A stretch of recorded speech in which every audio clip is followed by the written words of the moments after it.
Okay, how's everybody out there doing tonight? Let's do a quick comms check, make sure everything's going good. I'm here tonight with you from KRTD Media Live, doing Cup of Joe with Joe. How are you doing tonight, Dolores? Appreciate you stopping in, seeing how things are going. Remember, folks, this is krtdmedia.com. You can go to our patreon.com, KRTD Media Group, and sign up to be able to get all of these at the earliest possible opportunity as they come back on. So, with that out of the way, I'd like to go ahead and get started on tonight's news. Let's go ahead and get the big one up here, folks. So, first up, the Freedom Convoy. Now, this is about the anti-vax mandate out of Ottawa, Canada. One of the things we were looking at across the nation as things go on right now, and particularly in Canada, reason why is because they've been willing to do that a little bit more often because of the nature of the way laws and legislation works in Canada. The vax mandate in Canada is affecting all of the truckers. Now, the truckers as a whole decided, whether we're vaxxed or not, the mandate itself is not a good idea. So they've collected hundreds, if not thousands, of truckers from across the state of Canada, and they've all decided to park in Ottawa in protest of the vaccine mandates required for truckers to operate inside of Canada. If you want to be able to drive the big rigs, if you want to be able to deliver the goods, the idea was you got to be vaccinated. You got to be able to prove that you're not transmitting COVID through any of the processes that you're doing in the process of moving all of those goods from point A to point B all across the state, all across the nation of Canada. And this gets particularly problematic because Shane and I have discussed in a previous episode of our news last week, as a matter of fact, not everybody is actually capable of receiving the vaccine. The vaccine mandate in a lot of places has come across as a universal policy with zero exceptions. Employers, if you can't get the vaccine for medical reasons, there is no exception. They will simply fire you. In the case of the truckers, the convoy, everything that's associated with that, several of these individuals, the process of trucking for them is largely no contact. They will never come in contact with the goods they transport. They will never come in contact with anything, in a lot of cases in any way. So the idea of the vaccine mandate, it's a little over the top. Now, the convoy itself has certain problems that have become associated with it. One is there are those who have joined the convoy badly. This is true. White nationalists have come to be associated with at least portions of the convoy simply because they've been extremely outspoken, unlike many of the other convoy members that have participated. This creates a certain aspect that takes away from what it is the convoy organizers themselves are trying to achieve. Don't let the people who join the movement badly affect your overall view of what this organization of labor, and that's what this is. This is a labor organization where they are going out and dictating that if you want the work done, these are the accommodations you must make for those who will do the work. This is a nationwide strike of truckers. They've had some other participation that have shown up. Farmers have driven their tractors from hundreds of miles away in order to join this particular convoy. For those of you who have ever been stuck behind a tractor on a country road, this is moving from point 1 to point 2, point A to point B, you know that was not a speedy journey, not by any stretch of the imagination. So right now, let's go ahead and take a look at what this means for the United States. Okay, the United States right now, since COVID has kicked off, has run into certain issues with regards to supply chain management. We have not been able to get supplies, product to certain stores in certain places across the United States for a number of reasons. Okay, there has been no effective trucks, transportation strike in the United States. That's not one of the reasons why they've been, let's go ahead and address Brandy's issue here. Allergy to eggs. The carrier serum that they actually use for the virus, contains things in it that affect some people in extremely bad ways. One of the reasons why they cannot get the normal vaccine that is the standard that's going around right now. So this is one of those contraindicative issues that continues to show up for those people who are refusing, the universal mandate. It's like, no, I'm allergic to vaccines. Not me personally. I've been in the United States Army. I've walked the line. I have been injected with nearly every vaccine right up until the day I left in 2013. Only one I've even had a remote adverse reaction to was the anthrax, the weaponized anthrax vaccine that was being given out actually 1998 already. That was an experimental vaccine back in 1998. I received it back in 1998, getting ready to move in. And this was even before the Afghan war. This was before going into Iraq. So we've been working on vaccines for a while. But those people out there are people contraindicative. They should not be taking the vaccine regardless. Yet that is not stopping employers from firing them. Now, the convoy, the Freedom Convoy, if we were to repeat this in the United States, okay, we would run into the exact same problems that Canada is running into right now. Okay, the exact same problems. They're running into supply chain issues. Their store shelves are empty. Baby formula is not making it to hospitals. Baby formula is not making it to stores. Baby formula is not making it to families in need. What will that ultimately mean with regards to childhood nutrition as you start to take a look at the effect of early childhood development in Canada? Canada knows exactly what this means for a number of reasons I won't go into in this particular episode. Okay, malnutrition in children, it's a big issue. If we were to replicate the Freedom Convoy in the United States to the same degree, particularly when there is no mandate that is legal in the United States, the Supreme Court has come out and said that the mandate is illegal. That doesn't stop certain organizations, certain municipalities, and even some certain states from deciding that, yes, there are things we can mandate as far as the general health and welfare of the people. That is a clause that is in the Constitution of the United States. The government of the United States does have a responsibility for the general welfare of the people. That, however, is an issue of policy and consent, because there is no consent, there is no governance except through consent of the governed. It's the principle of the United States. There is no governance without consent of the governed. Right now, there's a significant number of individuals who do not consent to the vaccine. Said if we were to do the freedom strike here in the United States for whatever reason, and there are people who are looking at that and going, yes, Canada's got it. Why aren't we doing it here in the U.S.? Well, because right now there isn't a nationwide mandate for truckers to get the vaccine to be able to work.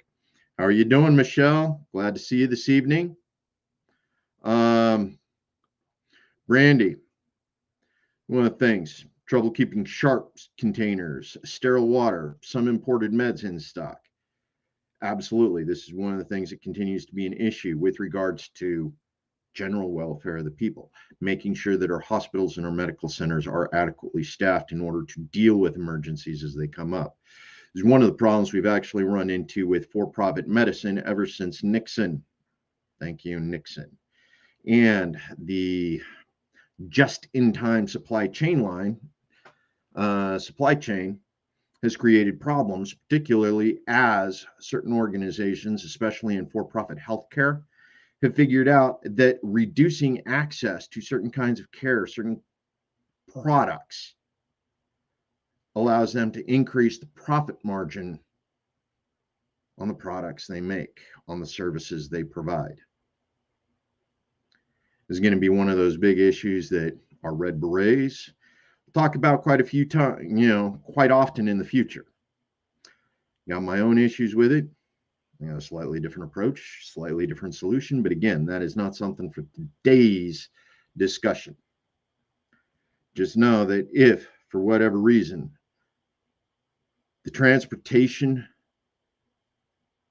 labor movement in the United States, if they were to conduct the equivalent, would represent significant impact on the general welfare of people in the United States. So, reminder, as much as some people like to think about this, this is not an end state that we want to allow our legislators to force upon us when it comes to consent of the governed. Okay. Next up, ooh boy, this is a good one. Okay, reason one, we're still dealing with the Ukraine issue, right, folks? Russia still wants to talk to the Ukraine. They want to go in. They want to do a pipeline through the Ukraine. They want a transcontinental road going through the Ukraine. They want to be able to establish that trade route through the Ukraine, not just for Europe, but the Middle East, Afghanistan, Iraq, Iran. It all goes through the Ukraine, which right now the U.S. is involved in. Now, this particular thing is interesting. Reason why is because the U.S. troops are deploying to Eastern Europe, not the Ukraine. Why are we not sending troops directly into the Ukraine? Because the Ukraine said no. Okay? Ukraine said no. So the best thing we can do is stage troops outside of the Ukraine, in Eastern Europe, Germany, Romania, Poland. This is an increase in troop movement. And because these are established allies in Germany, Romania, and Poland, this also authorized the troop movements of National Guardsmen. Yes. It's actually an interesting discussion about Crimea. Reason why is because Crimea was almost entirely ethnically Russian, which is in juxtaposition to what it is you're looking at in the Ukraine. Because ethnic Russians represent only about 18% of the population in the Ukraine, which is completely different than what they had in Crimea. Again, that's also one of the reasons, and I hate to say it, but when the Russians went in and they appointed, God, who was the young woman that they appointed as the prime minister of Crimea when they went in and installed, but they nailed it with PR. They announced her as the prime minister, and less than 12 hours later, she was getting fan mail from all over the world. Getting fan mail from the United States, people drawing pictures of her, making anime of her. That's not going to happen in the Ukraine. The thing is, Ukraine, 70 or 82% Ukrainian.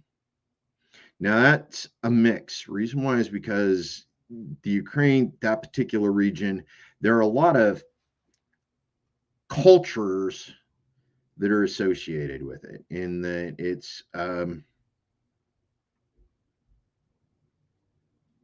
tribal lands. It's Eastern Europe, it's northern, Northwest Asia. It's that area where it's been a hodgepodge of things. Yeah, Michelle, that's one of those things. Okay. Keeps them from being landlocked. So why Ukraine too? Uh, reason why is because they want the land transportation and the benefits of being able to run an oil pipeline, because that's really what the goal is with being able to establish the contract, to establish the trade with Ukraine, is to be able to run a pipeline so that they aren't running the oil by train, they aren't running it by tanker across the Caspian Sea, the Black Sea. These are things they want to be able to move the oil faster, to be able to process the oil faster and get it into their refineries. So that's really what this is all about. Again, folks, this is about oil. Okay.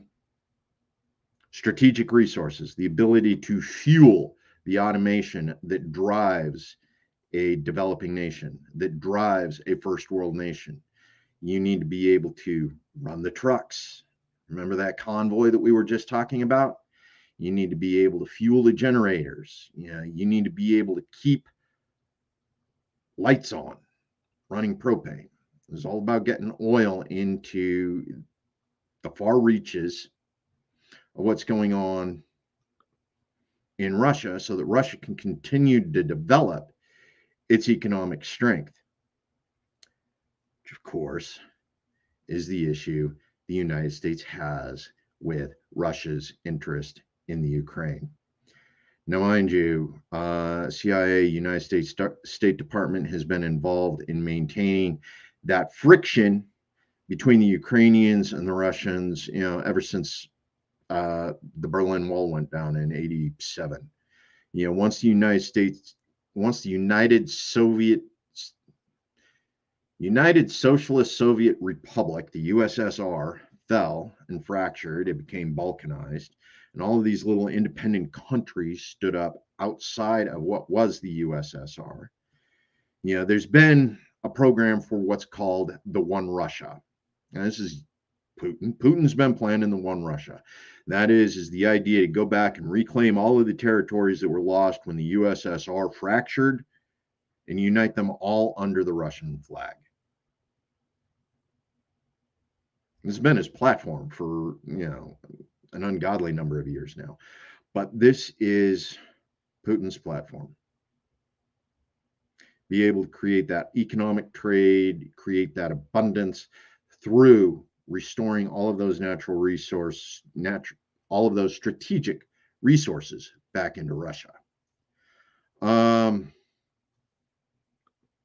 Yeah, and you're right. Manufacturing their own consent. And this is particularly interesting as I get into the next issue here. Go start.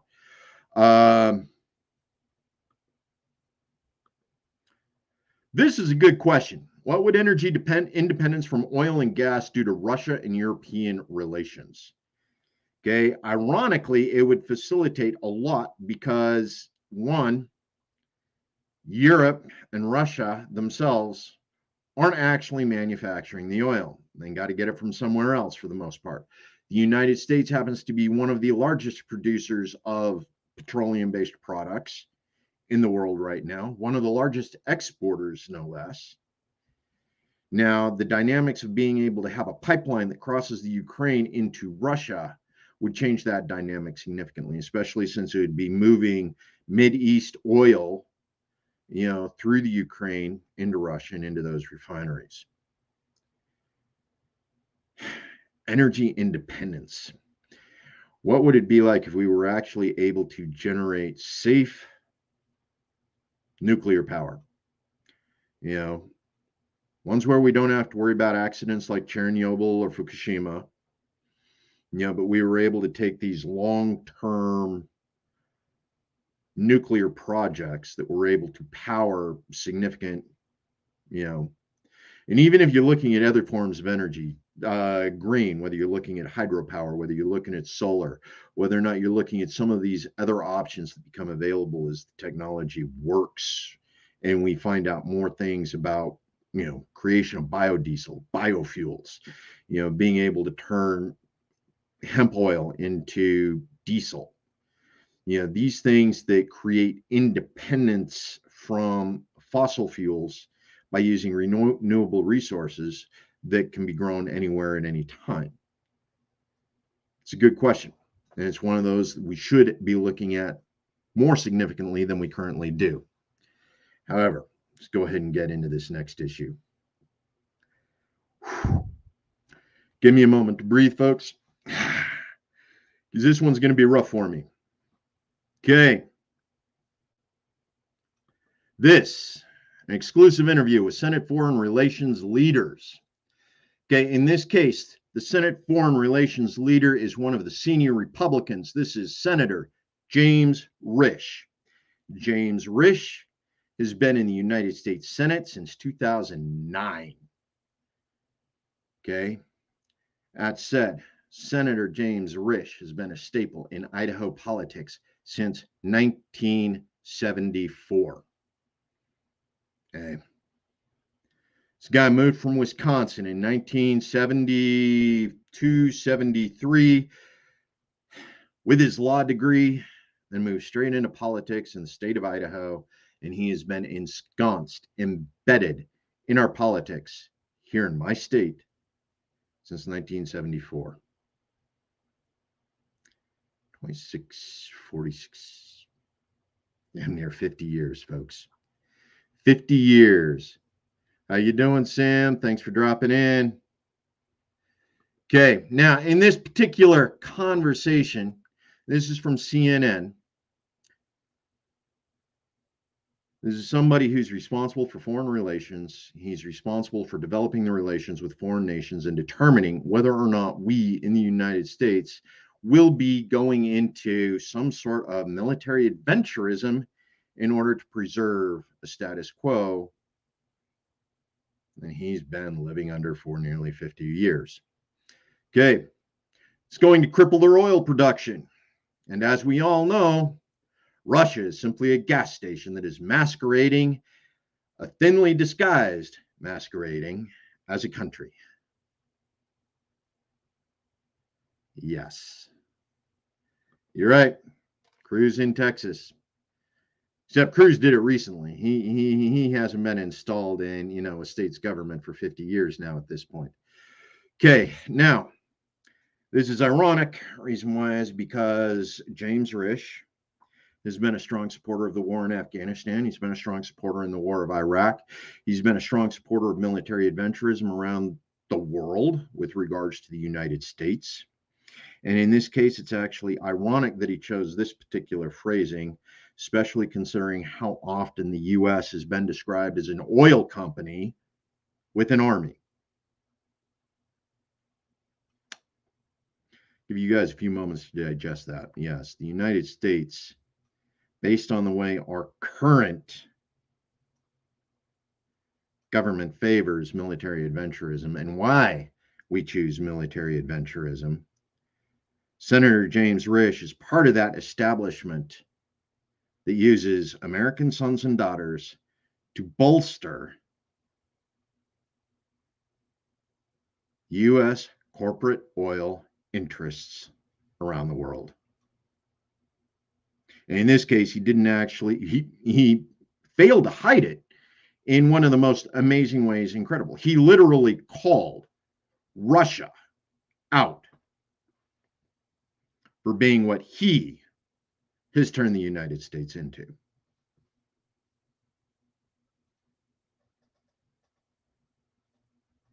An oil company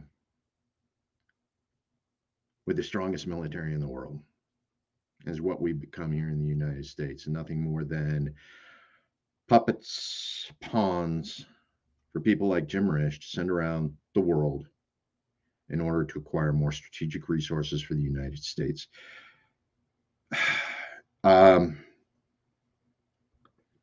Honestly. And Senator Jim Risch is actually one of those that's extremely problematic. As you watch an awful lot of what KRTD does, And I've even participated in some of these conversations about dump the incumbents. What does dump the incumbent mean? You know, how is it we go about getting rid of these sort of crony senators, crony congressmen who continue to support the military industrial complex, who continue to support big oil across the United States?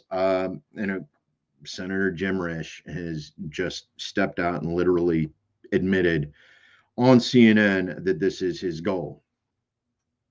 Continue to maintain the status quo of the United States as an oil company with an army. Competing for market share against Russia. Back to dump the incumbents. Senator Jim Risch is particularly problematic. Reason why is because he won re-election 2 years ago. Well, 18 months ago. He was up for re-election. His war chest managed to get him re-elected. As a result, Senator Jim Risch stands an extremely good chance of retaining his seat on the Senate Foreign Relations Committee for yet 4 more years. This is the kind of thinking we've been trying to get away from in our government, get away from in our Congress. Working on an evolution towards peace. And here we have, someone who's been involved in the United States government for nearly 50 years now, with a goal of military adventurism in perpetuity to preserve corporate interests globally. It's 4 years before you can dump this incumbent, folks. 4 more years. Pay attention to what's going on, because he's going to continue to make statements like this over the next 4 years. And like I said, he's been in politics for nearly 50. By the time he's out, he will have been in politics for over 50 years, regardless of how long he's been sitting in Washington. Okay, next up, Whoopi Goldberg. This one's a particular interest. Reason why is Whoopi Goldberg, longtime host of The View. How many of you are familiar with format of The View? You got 5, women, established, middle-aged women who are talking about issues. This is the kitchen sink. This is what's going on in the world. Now, Whoopi Goldberg last week made a comment. And I'm not sure whether or not this was, you know what? It's interesting because 6 days ago was Holocaust Remembrance. How many remembers? Yeah. How many remembers 6 days ago? Holocaust Remembrance, January 27th. We're talking about the attempted genocide of the European Jews. 6 million died in the process. And so Whoopi Goldberg made a comment. And this wasn't actually in concert with the Holocaust Remembrance, as some of us may want to think. This was more in discussion about what was going on with the Tennessee book ban, which I'm going to talk about in a little bit. But Whoopi Goldberg has currently been suspended from The View for 2 weeks because of a comment.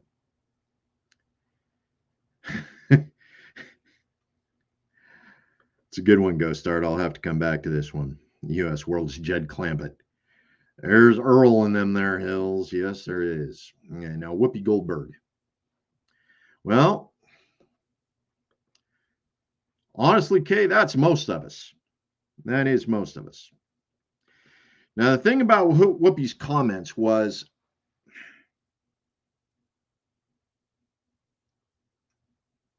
she said it's not about race. It's about man's inhumanity to their fellow man. Now, since she made that statement on The View, she has come back and since apologized, saying, yes, it was about race as much as it was about man's inhumanity towards their fellow man. Now, Whoopi Goldberg comes from the perspective of an underserved community within the United States. She looks at things through a significantly different lens than several of her other hosts. She's made similar comments that other people have thought weren't really appropriate.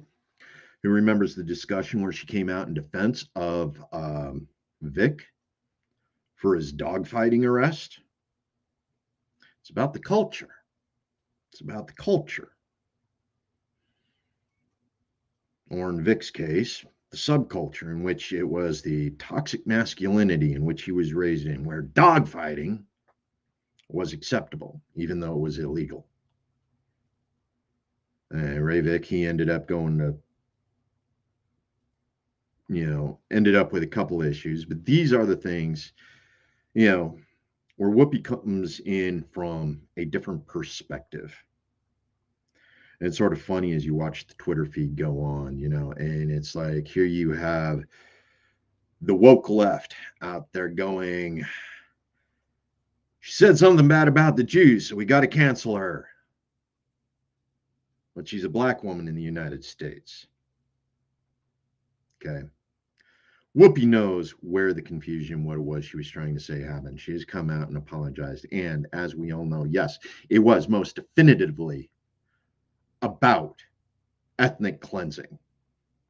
It was an attempted genocide, and the Jews were specifically singled out for genocide.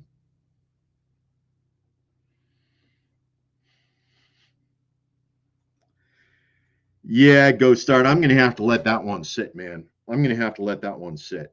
Especially as we're moving into Black History Month. You brought it up. This is one of those things. Holocaust Remembrance, 3 days before we move into Black History Month, where we start talking about Black history in the United States and what that represents as far as the transatlantic slave trade. You start talking about the history, the legalists, the legislation, and okay. This is actually extremely ironic. Reason why is because we recently had a bill introduced in the Idaho State Legislature. We have a senator, Senator Wintrow.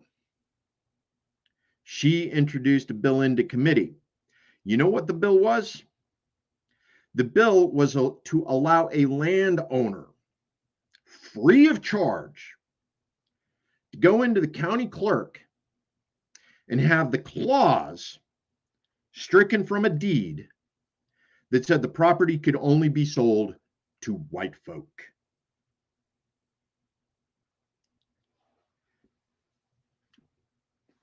(2022), folks, 2022. Idaho is finally getting around to making it free to remove a clause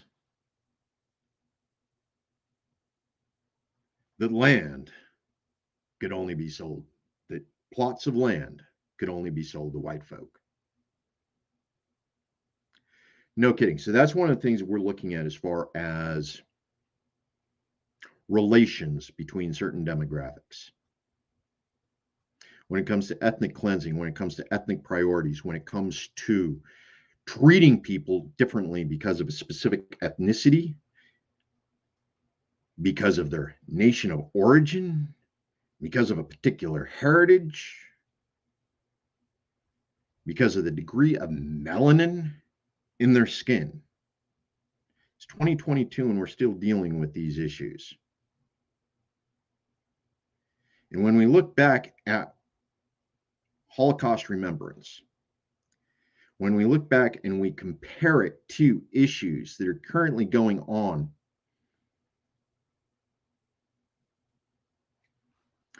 First Nations in Canada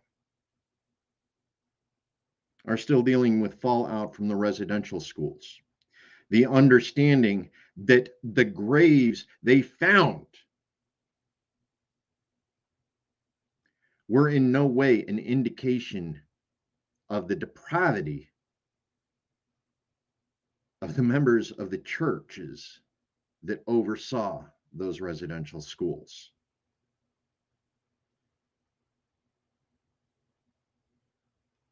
As So from an American perspective, stepping back and taking a look at global genocides, global democides, where we have gone in to attempt and systematically eliminate specific ethnicities around the world, specific ethnicities on the land we live in. The Holocaust absolutely was about ethnic cleansing, as was every attempted genocide on the planet.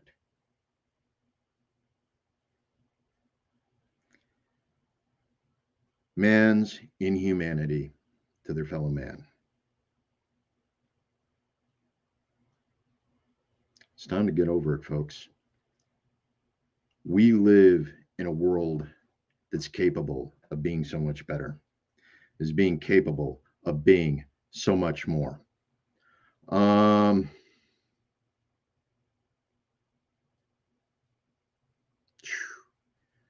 Yeah, I'm going to have to leave Mark Hornsby alone on that one too, Go Start. We're still seeing those issues show up.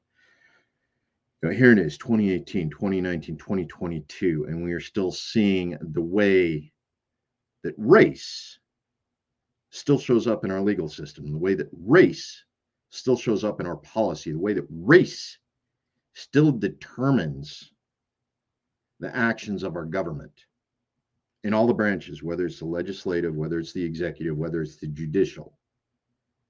We still continue to see how race plays out in each one of those three branches. Continues on and on. Race abolition. Okay.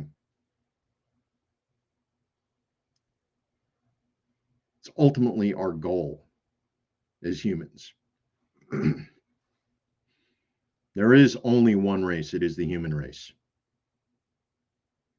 You have significant ethnicities, significant cultures around the world. We should endeavor, we should evolve beyond the hate, beyond the fear of the others that continues to want people to seek the destruction of others over insignificant differences. Okay. Now for the topic in which Whoopi actually got into trouble. This was Mouse. Okay, Mouse, Tennessee school bans Mouse from the curriculum. And there's a couple different takes on the way and what actually happened.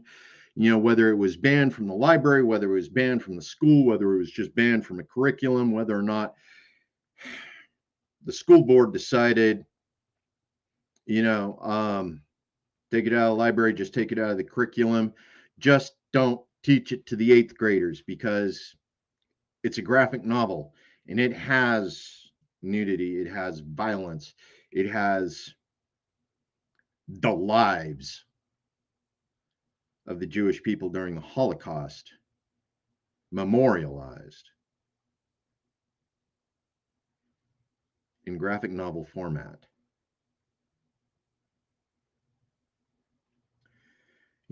These are the same stories, the same experiences as the Diary of Anne Frank. Her time watching from a window. An ironic situation here in Boise, the only place in the United States where there is an Anne Frank memorial. Boise of all places. I'm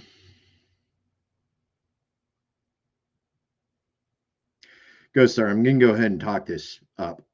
Racecraft, the crafting of race. It's actually anti-cultural work done to divide the people into arbitrary categories. Okay, race is a social construct. It does not exist. It's one of the reasons why so many people involved in civil rights actions, the actionists, are race abolitionists. It's about eliminating the concept of race as a divisive factor, as a term for policy, as a term for legislation. Okay. And once you've established that, it's the process of dehumanization. How do we dehumanize the others? How do we make them different enough from us so that we can justify the commission of atrocities?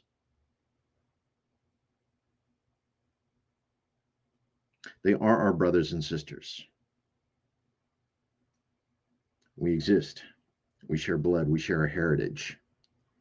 Yes, we share a heritage. Science has tracked it back to a genetic Eve, to a genetic Adam through mitochondrial and the matriarchal, the Y chromosomes and the X's. We have, all humans on the planet have a common ancestor.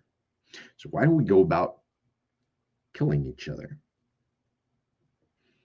when we are indeed all brothers and sisters in all things, in all ways? Our differences are minor.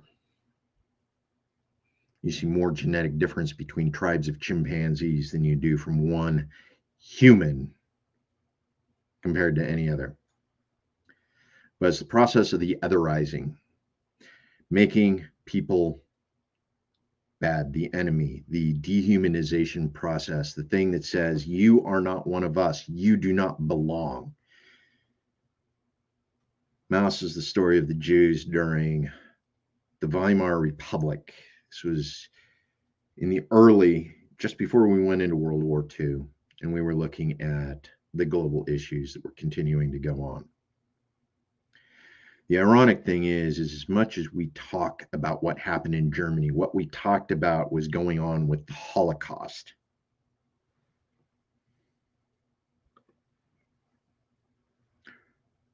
Race implies competition, which leads to discrimination. It's a good point. It's a good point. We're a cooperative race. The human race is a cooperative race. We are about culture. We are about society. We are about cooperation. Interdependence, not codependence, but interdependence is what allows us all to become greater, allows us to create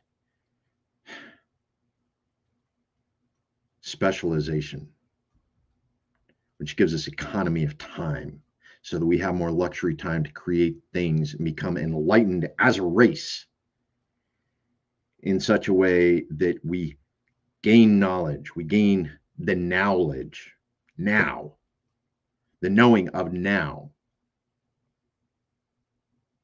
that allows us to look past the moment and into the future to create and achieve greater things for all of us. And to this date, the United States has spent the last 20 years bombing people who live in tents for no other reason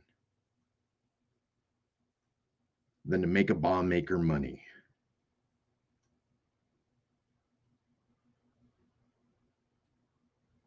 Let's go back to Jim Risch. Okay, now, from that perspective, mouse.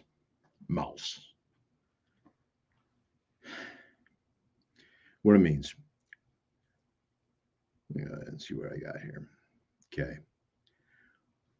With regards to relations between the different cultures, different subcultures in the United States, as we look at what goes on across the United States, 1950s, the United States was not a good time. The United States during this era, when the story of Mouse was written about, when the graphic art was created about, we were still very much involved in the exact same sins against a different culture here in the United States. We like to look past that because we had somebody else who was doing it. They were doing it, and that made them bad. Because they were doing it, nobody was looking at what we were doing. Okay, mind you, this flag behind me, I believe in it because it represents the people. It represents the Americas. It represents hope in the white. It represents the blood shed by people who fought for freedom, the blood of patriots. You know, the star is one star for each nation. This represents a people. It represents a culture that has become warped by our government, that has become warped by the oligarchs. We can do better, folks. We need to be doing better as a people. That's what part of evolving beyond the otherness that created stories like Mouse, created stories like Anne Frank's diary, that created stories about the Trail of Tears here in the United States, or about the Japanese internment camps, in the 1950s, about the transatlantic slave trade, about the rebellions of the slaves that were popped up and were put down.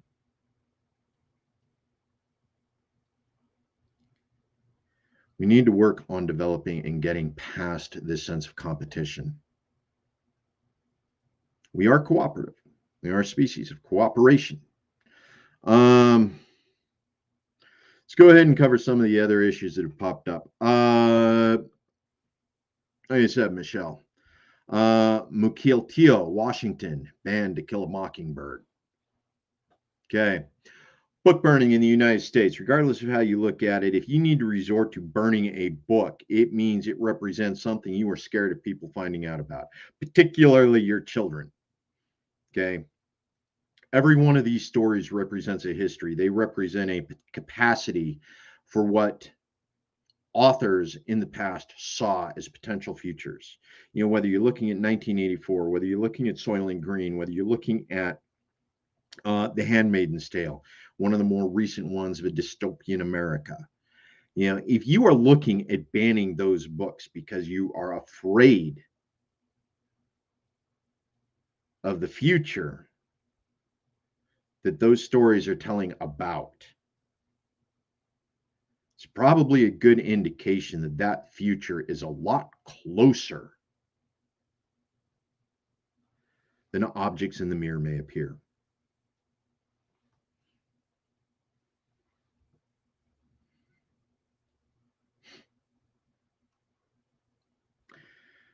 Brandy, yep. Bombing families in Afghanistan. It's a big problem. Bombing families in Yemen. Matter of fact, Ghost Star, what was it you brought up earlier where we were talking about Saudi Arabia? They're dropping bombs in Yemen tonight. This is U.S. participation in military adventurism that is contributing to an ethnic cleansing in Yemen. This is a genocide. This is a democide that is being facilitated by U.S. resources. The United States continues to sell the Saudis arms, continues to sell them munitions, continues to sell them bombs. And what do they use them for? Killing and starving Yemenis. Not only are they dropping bombs, there are also sanctions against Yemen. So, remember those children we were talking about that were starving in Canada because truckers stopped moving baby formula? Yemen has been dealing with that for 3 years now. All because the U.S. supports our allies in Saudi Arabia. Let's take a look at what else we got. Locally, we're still dealing with the homeless in LA. Oh man, can you imagine trying to get all of the homeless relocated from around the Super Bowl Coliseum in LA? Not exactly easy, especially in the market for housing down there in LA. There's an awful lot of working homeless. Awful lot of working homeless that are living in their cars that are probably parked in that parking lot. It's going to be interesting when they kick the employees for the Coliseum that are living in their cars out of the parking lot, place where they go to work. It's going to be interesting seeing that, man. It really is. United States, we still got kids in cages. How long have we been dealing with that now? Okay, keep in mind that issue with the border control goes clear back to Reagan. We were talking about border issues, immigration in the United States, clear back to Reagan. And this is when all of this started. It's around Reagan when we started locking down what was going on with immigration, when we started restricting agricultural visas, other work visas, unless a corporation wanted to be able to import cheap labor, except in the case of agriculture. Agriculture, they figured it was cheaper to go ahead and bring them illegally. And when they didn't want to pay them, they would just call ICE and send them back to whichever country they originated from.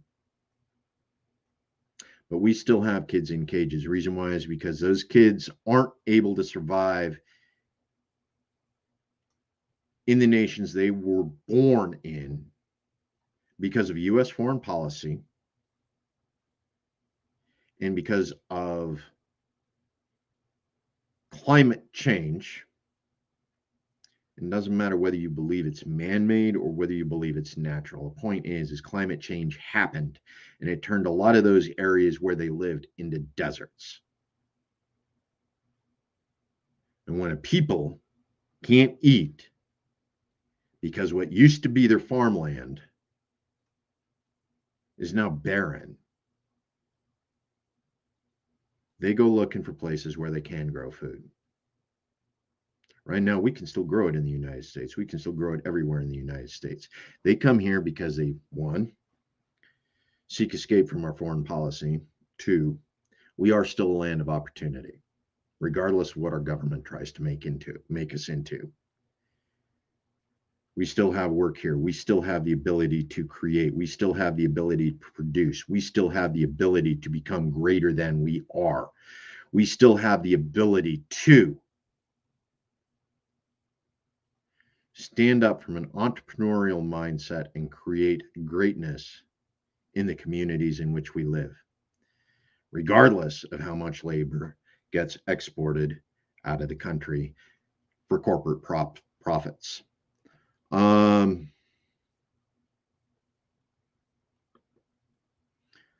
Homeless, yeah, homeless everywhere continues to be a problem.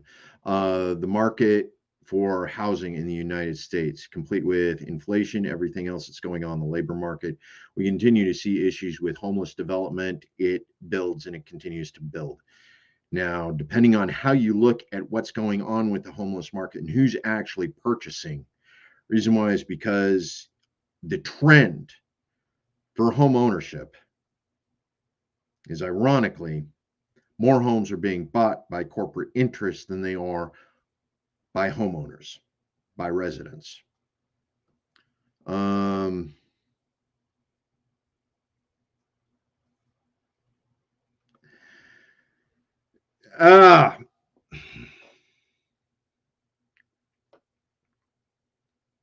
That one's actually a long conversation, Michelle, and because of the time tonight, I don't actually have the ability to go into it too deep. But one of the things is farmers don't actually hate socialism. What they hate is being told what they should do with their own land.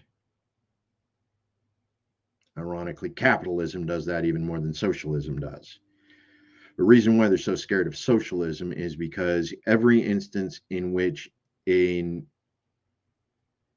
active socialist/communist government has gone into an area in which farmers have owned land, the farmers have almost always been displaced and replaced by urbanites. Whether you're talking about China, whether you're talking, Mao in China, whether you're talking about Lenin in Russia, whether or not you're talking about certain other communities around the world, Brazil. When a socialist government goes in and they decide it's time to feed the people, the first thing they do is they take the land from the farmers. And then everybody starves. Which is an interesting topic. But yes, one of the problems that we're looking at right now with regards to farmers and the payments that they take. Okay, fewer and fewer of the family farms are actually able to take advantage of those government payments that we talk about. Reason why is because corporate farms, they're the ones who pay the accountants to go looking for those programs, those benefits that get the payouts, that in turn, so you are looking at corporate farms with people who get paid six figures to go and look for these government handouts to subsidize their land and go through the process of gaming the Department of Agriculture in order to maximize profits. That combination of labor that they don't have to pay because they're allowed to let the land go fallow, and they're getting compensated for letting the land go fallow because it's not providing competition for the rest of the market. It's a confusing issue, and it requires professionals to go in and figure that out. And yes, U.S. has its nose in too many countries. Go start. Let's take a look at that. Hadn't thought about the working homeless. Yeah, we don't, which is a problem. You know, we think of homeless as homeless, no job, no car, no place, no possessions.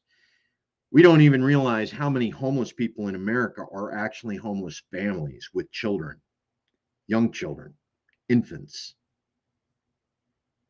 Housing insecurity has become one of the biggest crises globally at the moment, but particularly here in the United States because of everything that's become associated with inflation, COVID, the ability of people to go out and actually get to work. So we're looking at, okay, yes. Go Star, thanks for coming in tonight and joining me for the chat.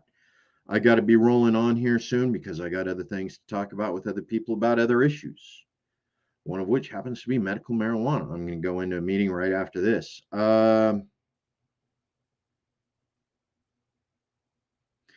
See. Allotments bankrupted many family farms when it was gutted.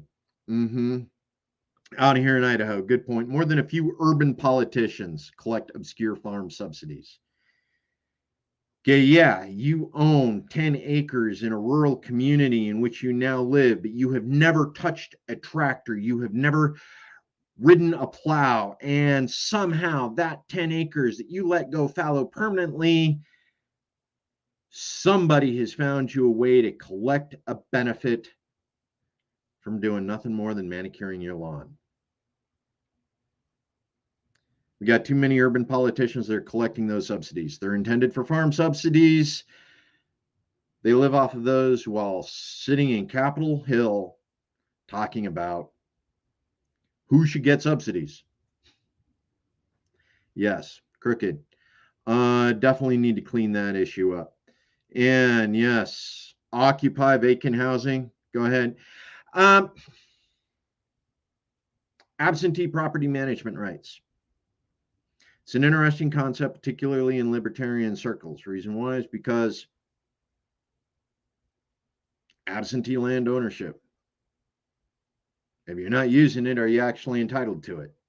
It's a huge discussion. Big issue. Okay, love you guys. Remember, go to our KRTD Media group on Patreon. Subscribe there. Go to our Facebook page. Subscribe. Go to our website, krtdmedia.com. Pay attention to what's going on. Get in tune. Volunteer. Donate.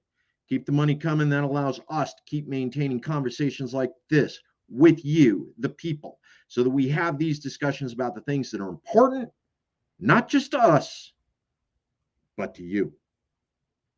Remember that, folks. Pay attention to what's going on. Love you. Family, friends, community. As long as you got those three, you can make anything happen. Peace.